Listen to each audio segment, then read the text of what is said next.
Hello everyone and welcome back to my channel. Today we are going to be having a go at making some futuristic drum and bass music from scratch. Now I do have an idea for a song here that I want to try to get down, but of course as you can see we're in a brand new project, we've done nothing yet. If you see anything that's on here so far, that's just because it's on my template. These are just some sidechain triggers to make my workflow later on in the track a little bit easier. But apart from that, completely empty brand new project. And we're going to be going over some sound design, getting the drum hits in, everything like that. And hopefully we do end up making a pretty cool song here. So of course, if you want to skip ahead, I will have chapters set up in this video so you can see the end result. But we're going to go ahead and get straight into things here by opening up Serum, and we're going to try to make our lead sound. Now my idea for this track is going to be a 16th sort of gated chord that's going to be held, and of course there's going to be bass supporting that underneath. And that's going to be what we try to sort of pull off here. So this sound, when I write the chords, we're not even going to do anything yet, it's just going to be a saw. But you'll see pretty quickly how we're going to transform that into something cool, and feel free to follow along if that's something you want to do.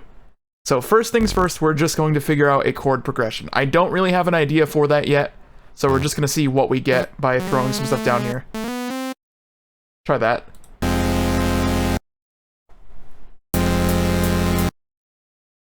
We can maybe do this, and then have it go down. And then up to an A sharp here. That might be a cool progression. We'll see how this sounds once we get this down. We are going to be working pretty fast today, I think, trying to get results pretty quickly, so that way this video isn't too long, but hopefully still filled with information. There we go. So our chord progression is currently this.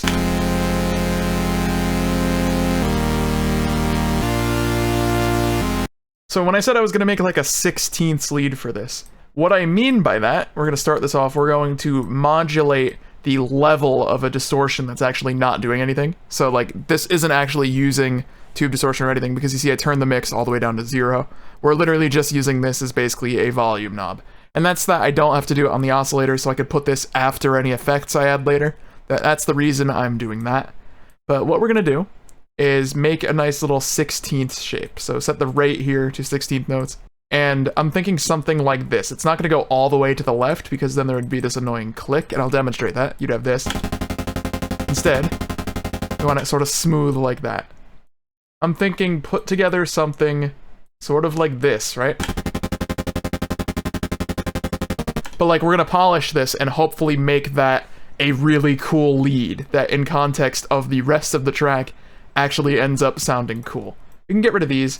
And of course, right now we only have the basic form of our chords. We're going to spice those up quite a bit and make it sound interesting. But first off, we need to do some work on sound design so this doesn't sound bad. So we're just going to go through wavetables right now until we find something that I think gives us a nice little bass for this. Like, not that. We're not using that. That sounded terrible. Let's keep going. This might do it. So what I meant by editing the level of this, that way I could put effects before it, this means any effects that are above this, like on the effects menu here, are going to be affected by this shape. So for example, if I put a chorus after the fact, see how it lingers, it's still playing, but if I put it before, that's what we want. We want it tight like that. Thinking maybe we add oscillator B, put an octave up, and just like a sine wave, something like that to give it some stereo. 2 actually sounds nice. So we could start working on some effects for this. Maybe multiband compression will sound cool.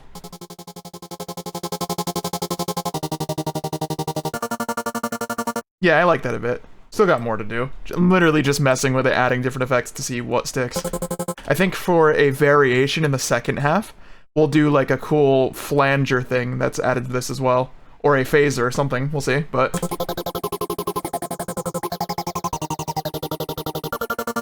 that, but like in moderation, is pretty cool.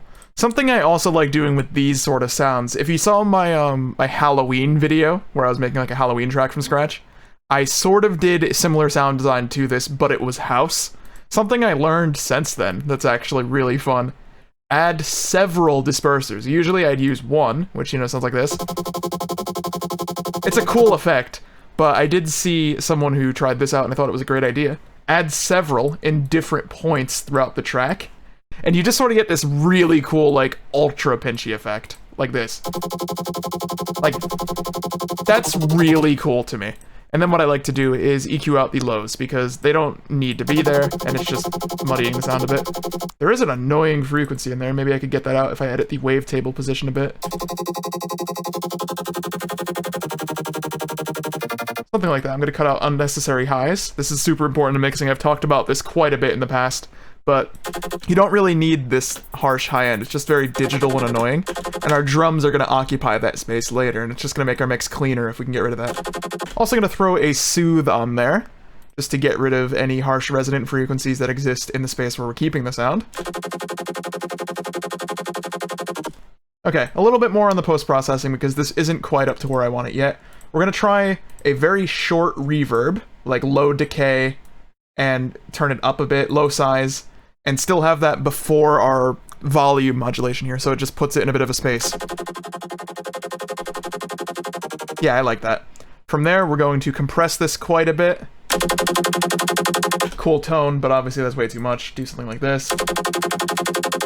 This is starting to be where I want it. We could also throw on a dimension expander. See, too much of it sounds very bad. We gotta be careful with this. We don't want to overdo it. But like a little bit just to give it some stereo, which I could preview by doing this. See, with the dimension expander off, just kind of gives it a little bit more. Not too much, but, you know, just a little bit. It's nice. This is starting to exist in an area where I like it. We're going to add some notes to it, and then obviously we've spent quite a lot of time on this sound so far. We've already been recording for like 7 minutes, so we'll try to get more stuff done, so that way this sounds good. Maybe we can get away with a cluster chord there. We can, absolutely. That actually might be cool, that little descending top line.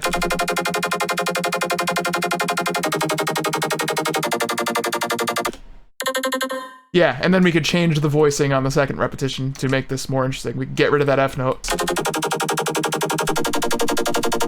That's cool. That's a nice little melody that it's sort of suggesting there.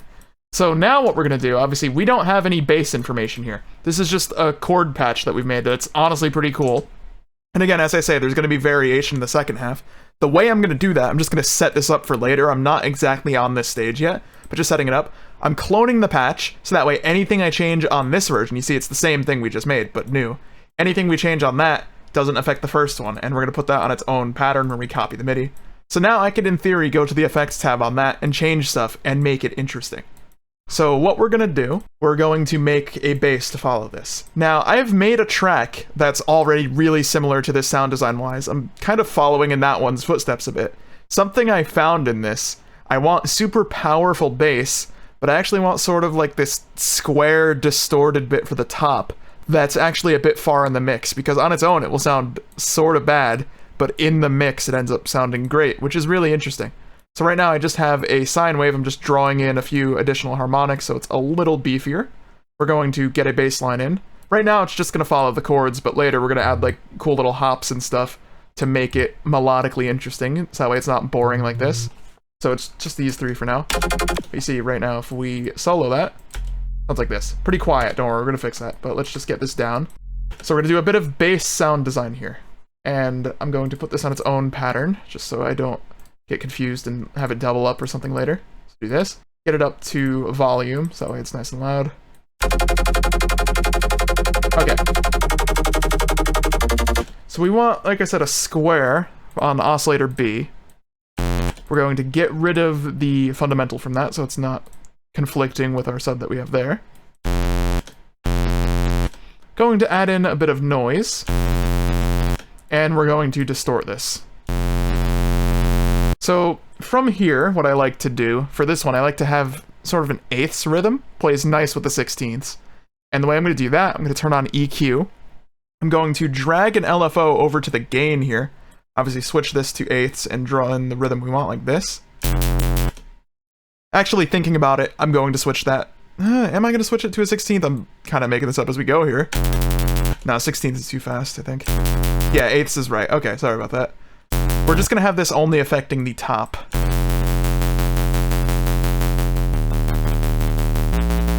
And obviously, that oscillator B going into the distortion, if we edit the phase of this, it'll get us a different tone, sort of. But when I said I wanted this to be sort of in the back the way I actually do this, I throw on an EQ, and I change the shape of it to a high shelf. I clicked on the wrong one, high shelf. And I do something like this, so it's a bit more in the back. You see, this way, the bass is still like nice and present and full, but that high end isn't as loud. Obviously, I could also just turn down oscillator B, but I've done it this way. So we gotta listen to how this sounds with the rest of it, because this won't sound too great on its own. But like over here, I think there's too much mids. This needs to be much more background. We're getting there. It's not perfect yet. There's still something kind of gross about it that I don't like. We're gonna work on it a little more. Mess with effects till we get there. That's actually kind of nice. That might be it. Too much in the high end still.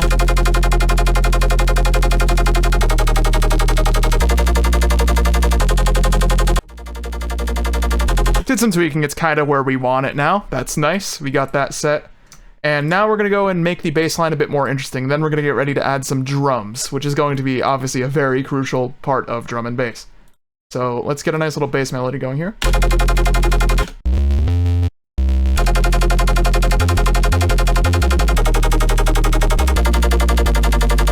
There we go, we found it. We can just copy and paste for the second half. And now we are ready to move on to the section where there's going to be some variation. I just want to set that up before we add the drums. So remember, we cloned that patch. We could go into that now and draw in something new that will make this obviously sound different. I did mention I wanted to try something with a flanger. So we'll go to this, set this up the way I usually do, like this. Do one of these. It's like really techy and cool.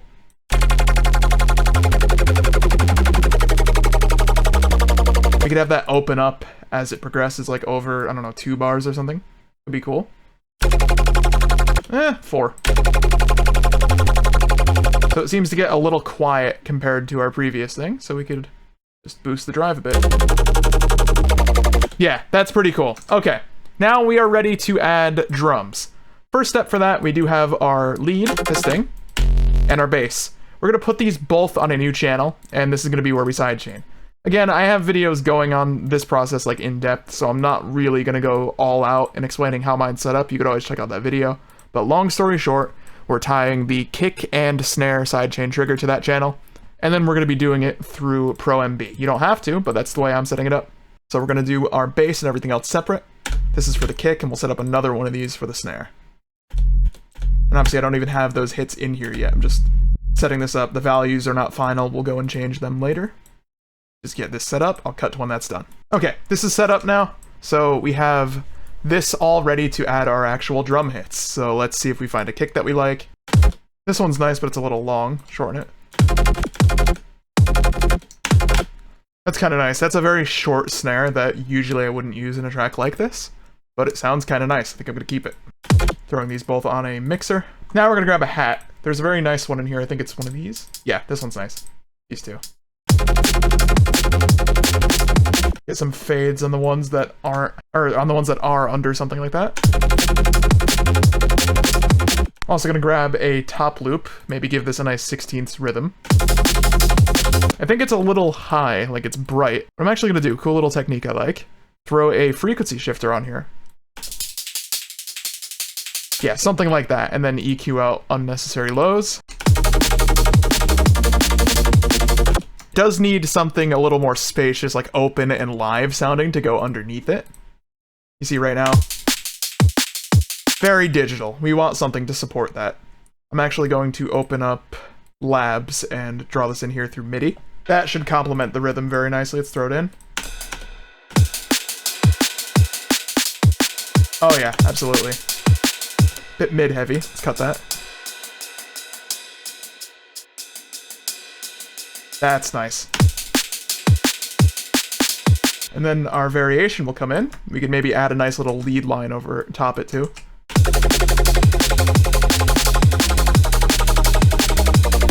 That's really cool.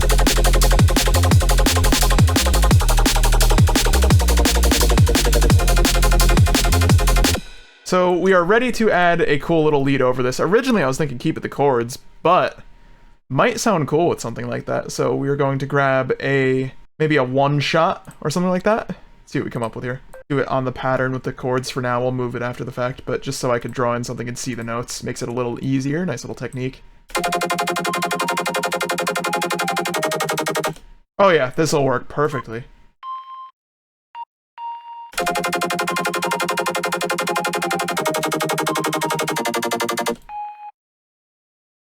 Cool little melody there. Very, very simple, but let's decorate that and throw it in with everything else. I'm gonna point that to the side chain so it's not conflicting.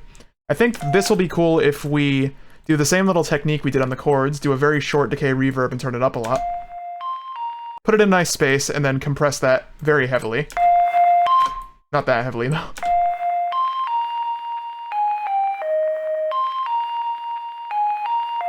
I throw serum effects on it just because I like how the chorus sounds.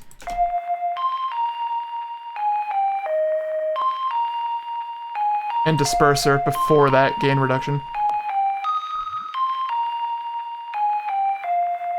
Clean this up a bit with an EQ. And some soothe. We do want to be very careful with the soothe on this one though, because it's going to cut out the main sound. Decorate it a bit with a delay as well.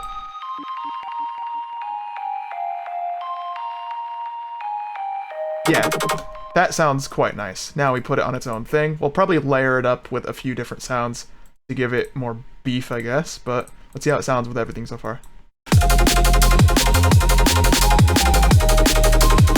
We are definitely going to layer that. I'm actually thinking, I do like how it sounds like long-held notes, but I want to try it short, like decay notes instead.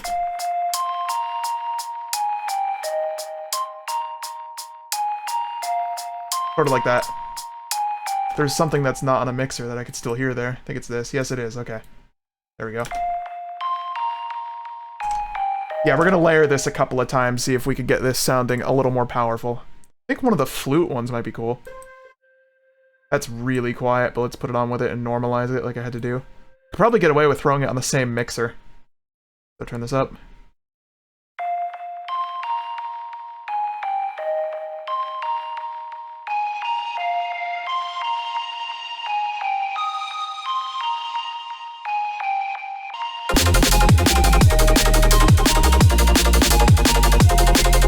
Maybe we layer this with a digital synth too, like throw in a cool little saw. I don't know. We're gonna see if it sounds good. It might not. Obviously not that basic, I'm just throwing it in. How's it sound with everything? Actually sounds kind of cool. Throw some vibrato on there. Do something with a square, just give it a nice little layer so it doesn't sound as basic.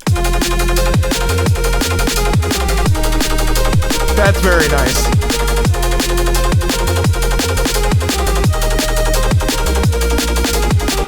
Can we get away with the low octave second half? Let's see. We can. I also want to try beefing this up on the second half by maybe adding some additional elements playing the chords. I don't even know if these are going to follow the 16th rhythm or not. It might just be cool to have stuff come in that's a little more static and held like that. So we're going to throw a piano on mixer 12. That's our first free. Actually, I think it's going to be 13. Didn't we have to put the hats on? Let's check. No, we're good. We could use 12. Okay. So throw our chords on here. Throw a piano on. Compress it. Loads. How does that sound with everything? Make sure we put it onto the sidechain channel. I like it. We'll also just throw on, I think, literally just go through some of my presets, see if we have any cool chord ones that can give us a nice little rhythm to go with this. That one's nice.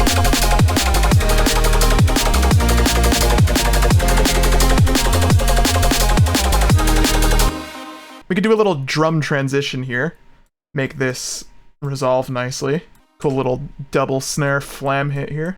Something like this should probably sound good. It's gonna need a crash underneath it to give it impact, but we'll get that.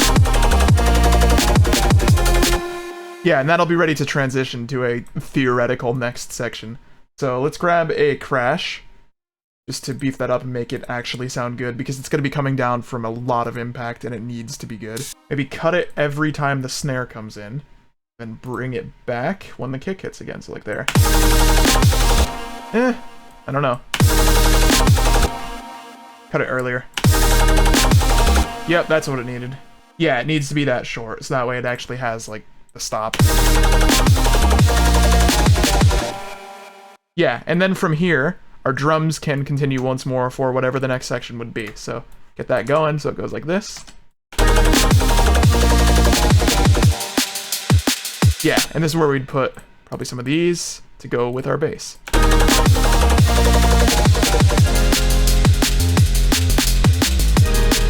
Doesn't need this. We could have like a cool little saw patch instead.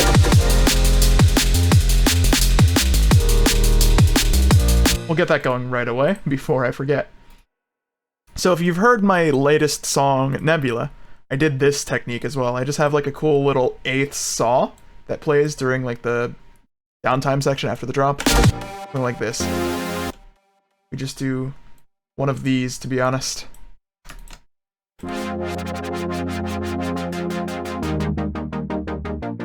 Literally something simple like this. But we make sure that's being sidechained.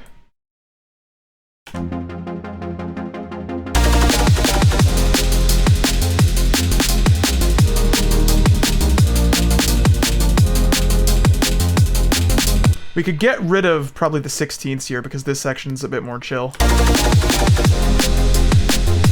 No, it needs something, but not those. So we grab another top loop just for this section. Done. Maybe also grab a break to layer in there because this section, you know, it's not going to be as chaotic mix-wise. You'll actually be able to hear it.